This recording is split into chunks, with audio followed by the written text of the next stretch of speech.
Nitong video ni Basti Duterte dito, gigil na gigil din sila dito eh. Oo, kasi ito si Mayor Basti, isa rin to, hindi rin to masyadong mahilig magsalita. Kasi nga lagi silang pinag-iinitan. Nung nakaraan, diyan sa Davao City, napakadaming mga foreign dignitaries and diplomats na nagpunta sa kanila at bumibisita. Mas madami pa kaysa sa bumisita kay Bongbong. Putang ina, siguro kahit mamatay si Bongbong mamaya, walang bibisita sa kanya.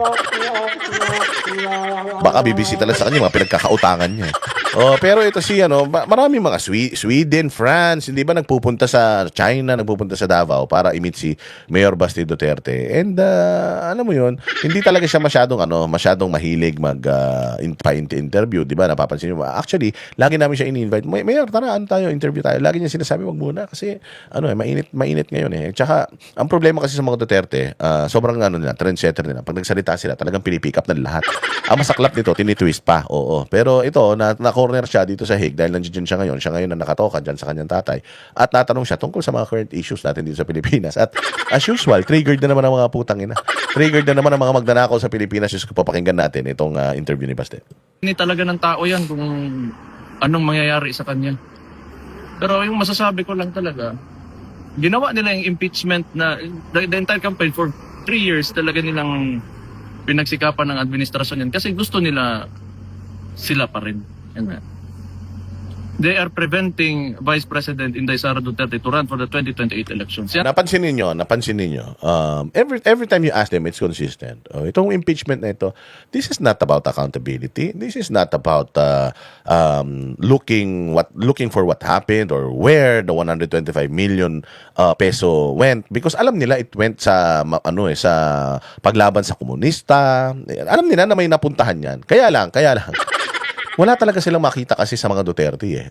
And they have to itong magandang ginawa naman ng kasi hindi nila hina-highlight na yung 125 million was given how many days before matapos, how many weeks before matapos yung fiscal year na kailangan ng gastusin. Tapos patibong talaga yun eh. Sobrang patibong yun. Paulit-ulit nating sinasabi yun para paulit-ulit na maintindihan ng mamamayang Pilipino. Every time that may magtanong sa kanila na mga bobo, halimbawa, mga bobo talaga, ang tanong sa kanila, nasa yung 25 million, ginastos ng 11 days. Gago. Kaya ginastos yun ng 11 days. Putang ina, nirequest yun August, binigay December, magkakatapusan na. Anong gagawin mo ron? Yung budget, hindi mo naman pwedeng gamitin yun sa susunod na taon. Kung yung budget na yun para sa taon na ito, dapat maggastos mo yun para sa taon na ito. So, anong gagawin mo ron? Lulunukin mo? Siyempre, gagastusin mo yun. Gagastusin mo yun sa kung ano man yung mapili ng ng opisina mo kung saan gastusin yun. Or, kung ano yung ni-request mo para paggastusan nun, di ibibigay mo. Si August mo pa request eh. Binigay December. So, ibig sabihin, waiting na ng budget itong mga proyekto na yan. So, kahit nga isang minuto, kaya niyang i-disperse yan. Miski ako eh. August, ni-request ko para dito sa, halimbawa, para sa construction ng bahay ko. August pa lang, ni-request ko na. Humingi na ako ng pera. Siyempre, nakaplano na yan. Sino nga kukunin kong kontraktor, sino kukunin, ilang tao kukunin ko, ilang materialis ang bibiling ko, nakakompute na lahat yan. Natay ko na lang yung pera.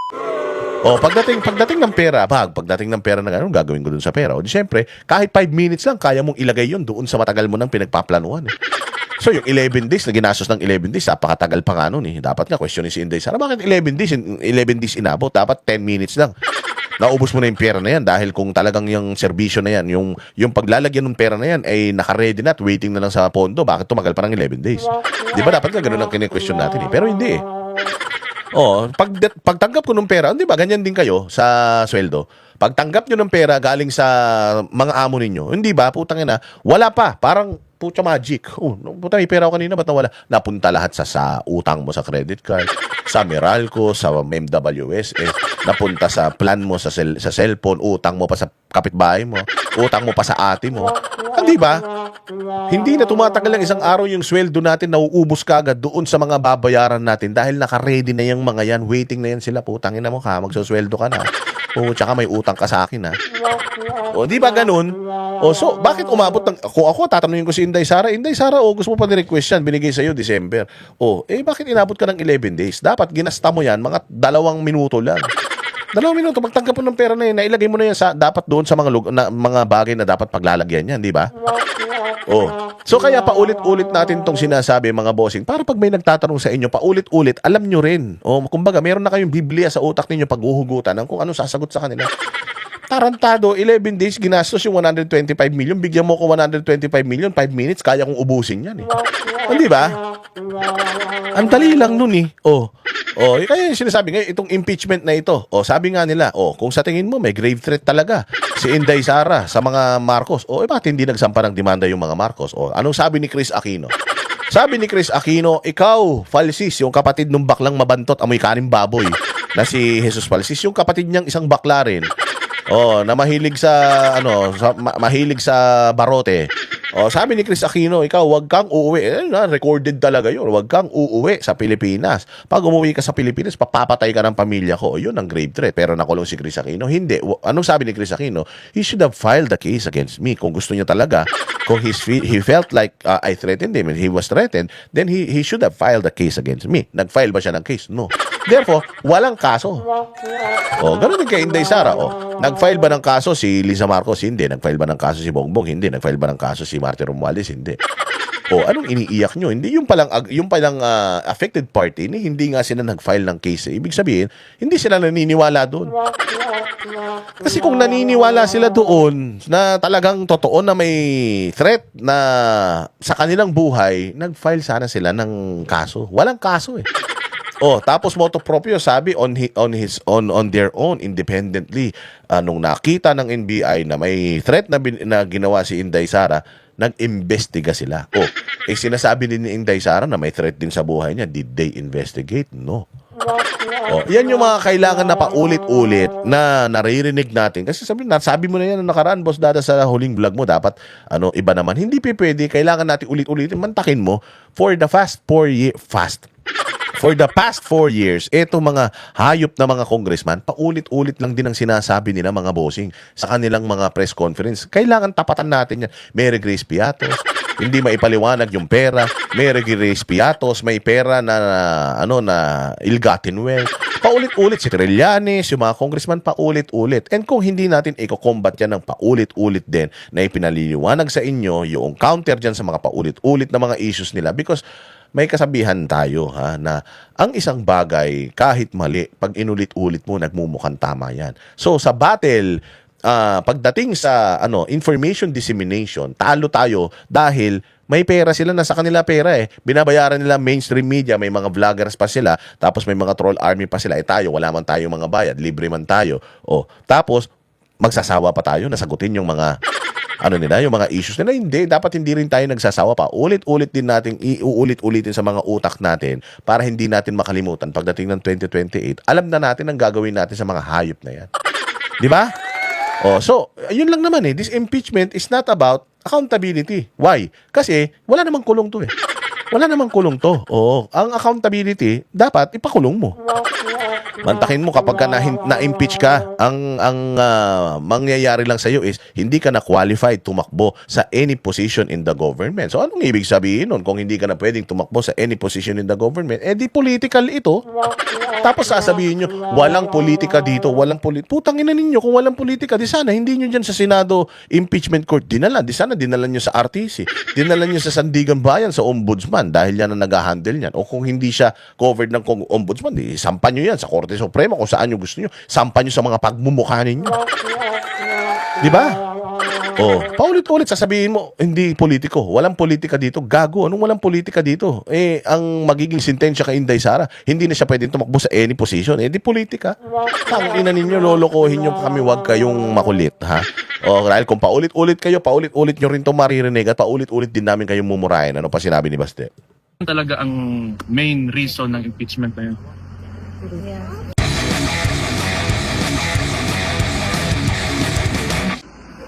Mayor Baste, magandang hapon po sa inyo. Kamusta po kayo today, sir? Okay lang. Mayor Baste, meron po ba kayong opinion sa nangyari kay Mike at saka Defensor at saka kay Senator Rodante Marcoleta, sir?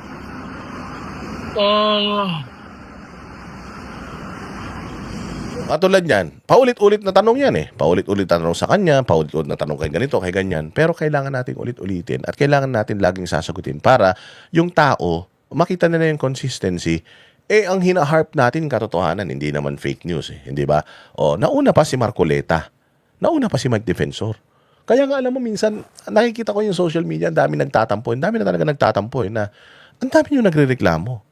Reklamo kayo ng reklamo. Pero nagsasawa naman kayo sa mga content na paulit-ulit na ipinaliliwanag sa inyo kung bakit nauna pang makulong itong mga ito, ang totoong magnanakaw si Bongbong at saka si tsaka si Romualdez. Pero bagamat paulit-ulit, kailangan nating gawin o kailangan nating paulit-ulit din na sabihin kasi kapag madali tayo makalimot Ang daming pinagkakabalahan ng mga Pilipino, ang dali nating makalimot sa mga totoong issues Kapag katulad niyan, napag-uusapan ba si Marcoleta at saka si Mike Defensor? Maling-mali yung ginawa sa kanila Mike Defensor is a private person. Si Mike Defensor ay nagbigay ng pera galing sa kanyang bulsa papunta sa isang tao na ginamit sa kanyang kampanya. Walang pera ng taong bayan na involved. Hindi naman mga kriminal ang mga ito, di man sila mga drug lord, di man sila mga launderer, matitinong tao man ang mga ito. Pero imagine, nauna pa silang nakulong. Kesa sa mga nagnakaw sa atin, kesa sa mga nagpakasasa sa pera natin, yan si Bunuan, ginawa pa nilang state witness. Imagine, ikaw yung leader ng sindikato, ikaw yung tawag dito, activate ng corruption diyan sa diyan sa DPWH, yung mga tao mo lahat mga magnanakaw, tapos yung mga magnanakaw sa DPWH, sila ang ginawang state witness. Diba? Hindi ka ba naman magugulat niyan? Tapos etong mga tao na ito, alam naman natin na kritiko si Marcoleta ng hearing ni Lacson. Nakita nyo, hanggang ngayon, inaatake siya ni Lacson. Sabi ni Lacson, wag daw magkakaroon ng warrant kasi pag nagkaroon ng warrant, magkakasakit ka. Bakit pa kailangan sabihin ni Lacson yun? Kasi nga talagang na-expose ni Marcoleta si Lacson na protector talaga ng mga magnanakaw sa Pilipinas. Protector talaga siya nila Pangandaman, nila Bersamin, nila Bongbong Marcos, nito ni Martin Romualdez. Protector talaga sila ni Tito Soto kasi nakakulong na yung tao Buti nga si Marcoleta, hinarap niya yung kanyang pagkakakulong. Hindi katulad nito ni Ping Lacson. Si Ping Lacson, tumakbo yan hindi ba nagtago yan? Tsaka ang kaso niyan, murder Pagpatay ang kaso ng hayop na yan. Di ba mas masama yan? Pero tumakas siya. Tapos nga nagsasalita siya na ganyan.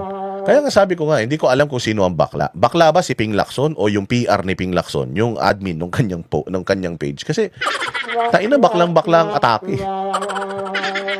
Di ba? Ang tanda na ng tao, kasamahan mo sa Senado. Sabihin na natin, magkaiba kayo ng politika. Pero bakit pikon na pikon ka? Kaya pikon na pikon si Lacson kasi na-expose talaga si Lacson na talaga siya, criminal talaga utak niya. Lumalabas na naman kasi yung issue ngayon na yung anak niya smuggler. Tapos, hindi pa niya ma-justify na hindi niya pinagtakpan si Bongbong at saka si Martin Romualdez. Kasi kung makikita mo yung mga recommendations niya, dyan sa Blue Ribbon Committee niya, putang ina, lahat ng kalaban ng administrasyon, yung inatake nila. Di ba? So, hindi tayo dapat matulog doon. Dahil dito sa impeachment na to, tuwang-tuwa actually, yung Malacanang sa impeachment. Bakit? Kasi, pansamantalang nawala yung focus ng mga tao sa flood control scandal. Nag-uulan na naman. Every time that they're trying to bury etong flood control scandal na ito, binabagyo tayo. Ayan na, tag-ulan na ngayon Susunod-sunod na ang bagyo. Tandaan nyo walang budget ngayon 2025 para sa flood control. So imagine, konting ambon lang talagang babahain tayo.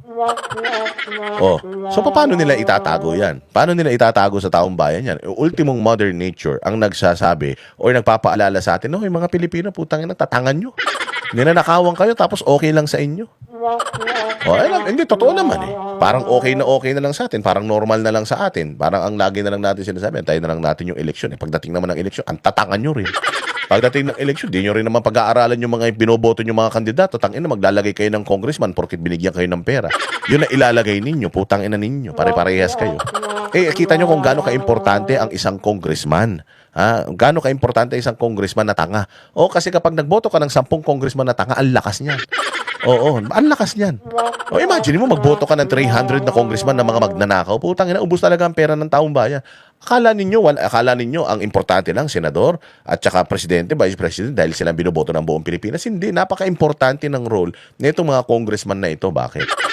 Napaka-importante ng role nila kasi sila nagbabalangkas ng batas. Sila naghahati-hati ng pera ng Pilipinas. Putang ina yan.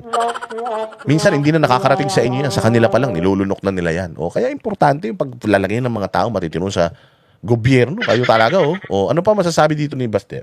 Isa lang ang masasabi ko, mahirap talaga intindihin ang kilos ng gobyerno kung bakit may mga tao nakukulong ngayon. Kasi siyempre sila yung nasa kapangyarihan. Kung sino yung hindi sumunod sa kanila o ayaw sumunod sa kanila, paparusahan talaga nila yan. Para hindi na humaba yung usapan, it's because they're in power and those that oppose them, they will do everything using the bureaucracy or anything and the law against people, those who oppose them. So, wala tayong magagawa dyan. Meron ka talagang abusado na administrasyon. Sir, Do you believe na meron tayong abusadong administrasyon? Ilagay nyo sa comment section. And we have to keep on reminding everyone na napaka-abusado talaga nitong administration na to. And kailangan natin ipaintindi sa lahat na last nyo na yan. Huling pagkakataon nyo na yan, huwag na kayong tumakbo ulit ha.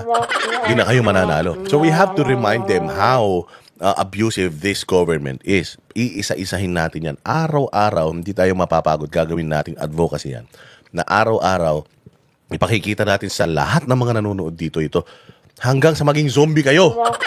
Hanggang sa yun na lang ang isipin ninyo. O total naman, ayaw naman natin mag-people power. Ayaw naman natin pumunta sa Malacanang at guyurin pababayan. O, edi ganun na lang gawin natin. O, ano na natin. Talaga i-condition na natin, condition yung isip natin para sa 2028. O, alam na natin gagawin natin.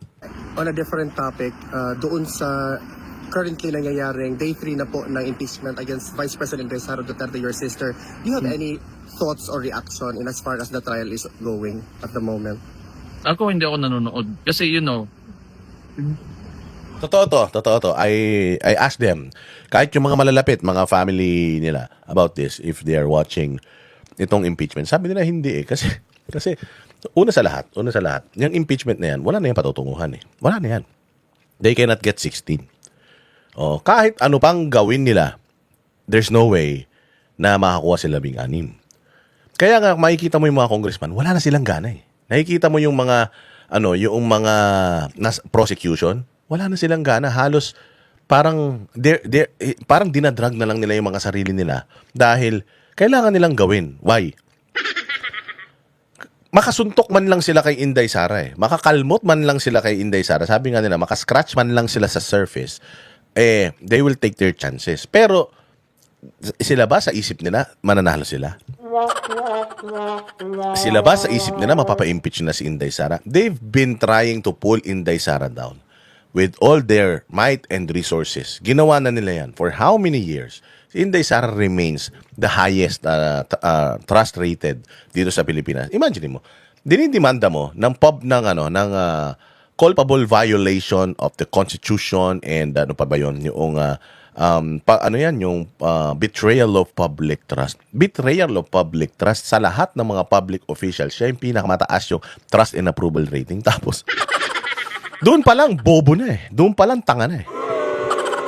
Betrayal of public trust, tapos pag tinignan mo yung trust rating ni Bongbong Marcos, negative 20.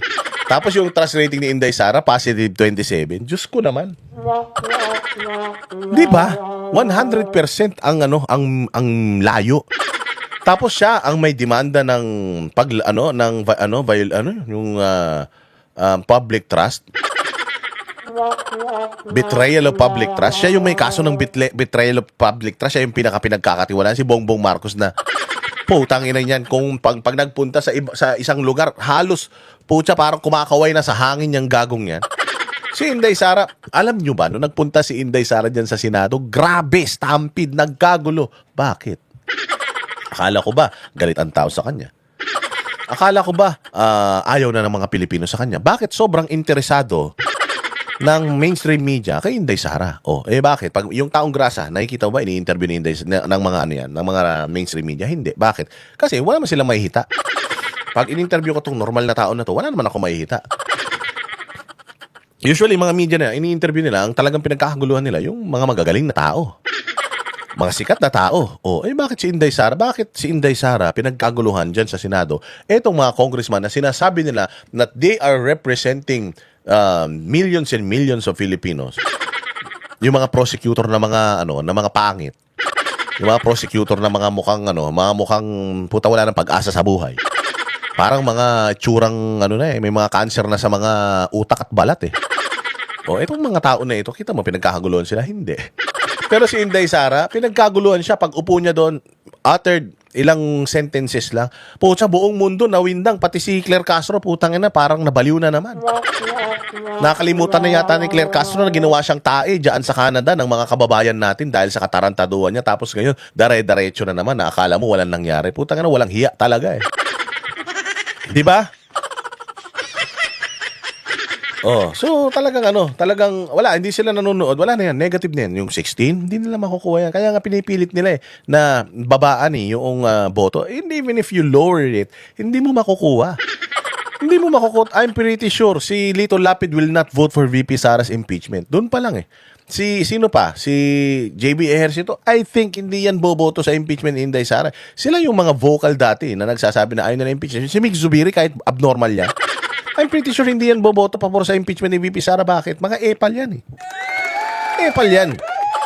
Jesus Escudero, do you think boboto yan against ang impeachment, pabor sa impeachment ni VP Sara? Hindi.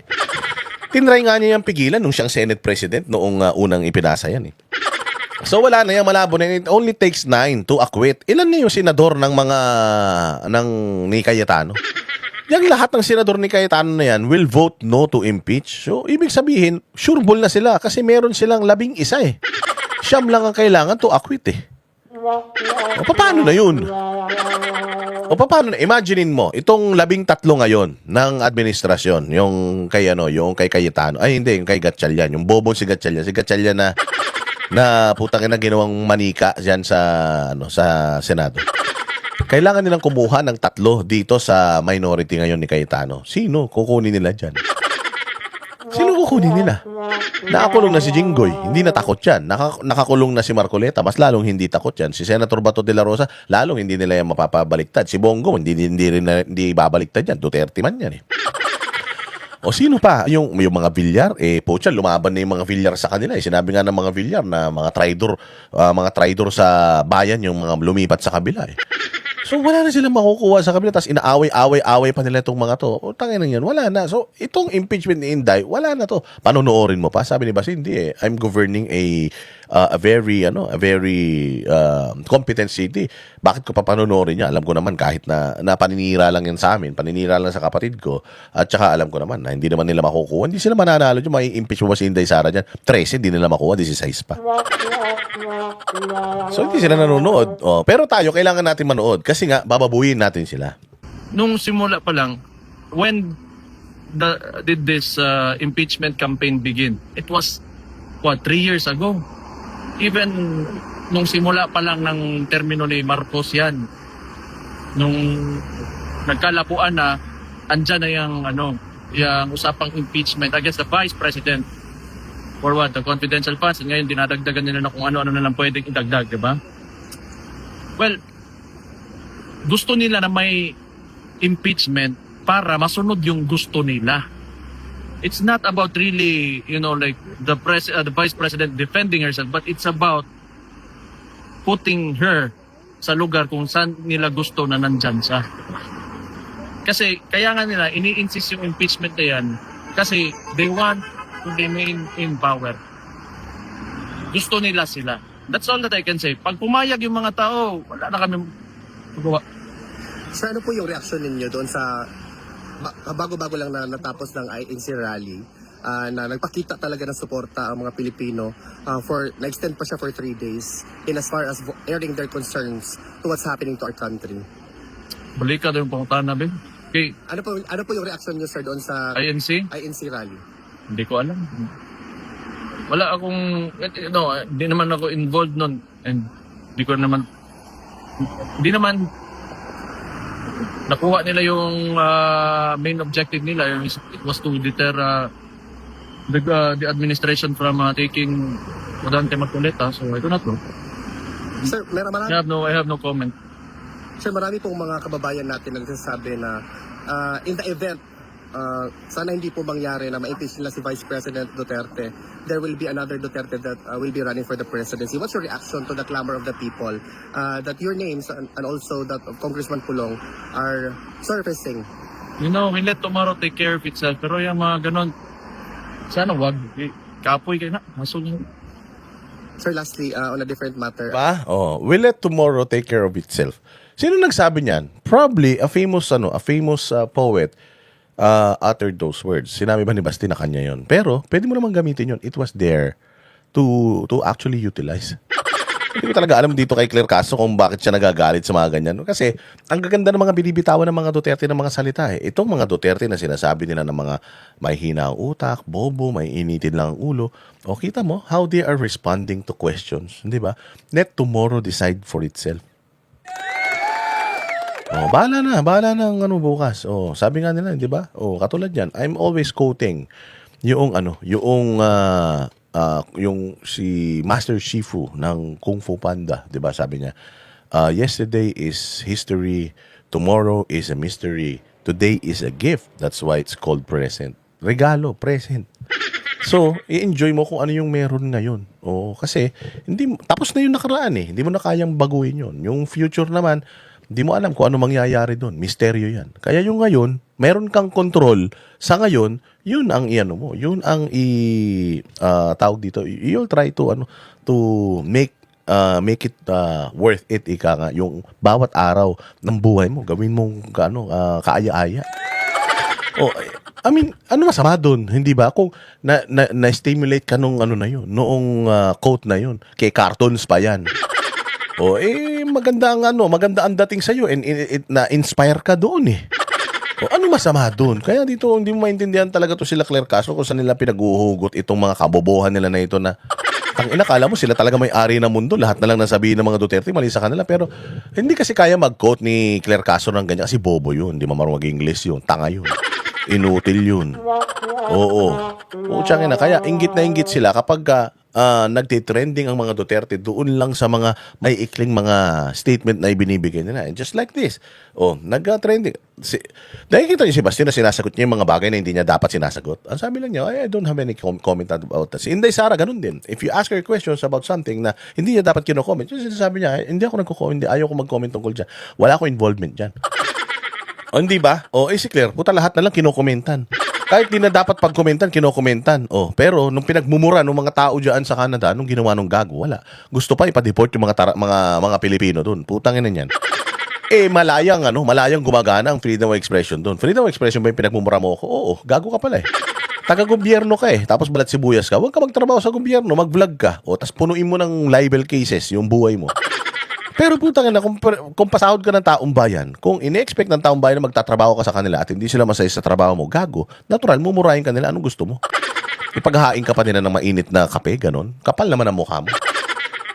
Pinayagan po ng trial chamber na ang prosecution mag-go through sa mga possession ng papa mo upon his arrival here during his surrender. What's your reaction to that, sir? Kung siya na makita, may dala akong papa. Yung brief. Makita diha. Sir, just to conclude, do you have a message to the Filipinos? Well, probably, balik na tayo sa impeachment because that's the biggest issue now. Kung papayag kayo, wala akong problema sa amin. Tingin nyo, wala talaga silbi ang konstitusyon natin. Wala kami magawa. In the first place, nandyan lang naman kami kasi binoto kami as elected representatives that will uphold the mismong konstitusyon na pero tingnan natin kasi destiny talaga ng tao yan kung anong mangyayari sa kanya. Pero yung masasabi ko lang talaga, ginawa nila yung impeachment na the entire campaign for 3 years talaga nilang pinagsikapan ng administrasyon yan kasi gusto nila sila pa rin. And they are preventing Vice President Inday Sara Duterte to run for the 2028 elections. Yan talaga ang main reason ng impeachment na yun. Mayor Baste, magandang hapon po sa Di ba?